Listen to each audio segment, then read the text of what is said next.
2, 1. Hi guys, Ellie. Grant.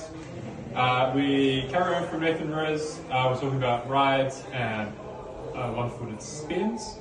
Started off with a drill, which was the preparation behind the plie, bring it in, and then close, and with a nice finish. The points there where you're on your supported leg. Preparation, you can have split weight, or I prefer slightly forward, keep me on my balance, bring it up, so different positions could be up or low, opened out into an arabesque, something like that.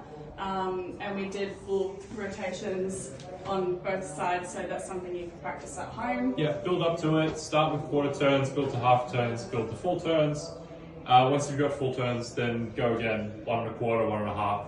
Build up to you're comfortable and stable by yourself. So when we get to our one-footed spins, you're not relying so much on your leader for balance. You have your own balance in that. We'll kind of come back to one-footed spins. We talked about rides briefly. Followers staying stacked over the weighted foot, and we're going around. We just let our back foot sort of fish hook behind us. The followers can also counter away, leaders were going with them, and we're still creating that rotation. And it was important for the followers to imagine like we're sitting on a chair behind us into a bit of a squat, especially if you're going to send it further out.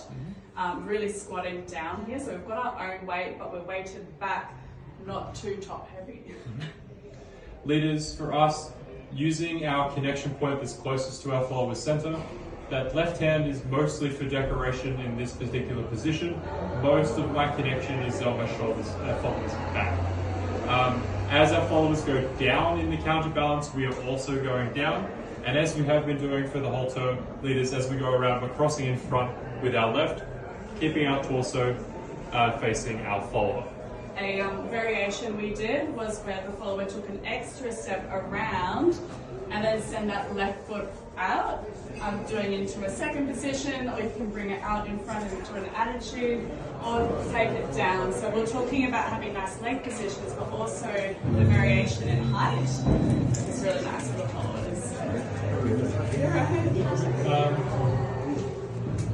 We were using whip as our entry, just the basic whip. Leaders making sure we're starting the energy early to send our followers around. Followers can also take the initiative, taking that extra step and sending their momentum around, making sure the leaders start running. Yeah. Cool. And then one-footed turns, so we're preparing in here and just allowing the followers to do one spin on their own and then collecting nicely at the end, right? For the leaders on that prep, my 1 is normal down the line, 2, I'm preparing that right foot, followers preparing that left foot. I'm staying slightly under-rotated as my follower opens up, giving myself both my rotation and my arm to give space to my follower, not committing early. Followers, position that hand yourself, whether that be slightly higher, slightly lower, all individual, and using that energy to get yourself around by 1. We talked about when we actually start rotating our follower.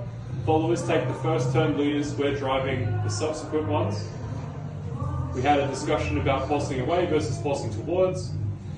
Give both a try, see what works for you. Leaders making sure those 2 fingers are down and we're coming through our body and shoulder around, not trying to rotate our followers with our hand. And just the last thing for the follower was relaxation in the frame for the preparation, then bringing it yourself into a nice position.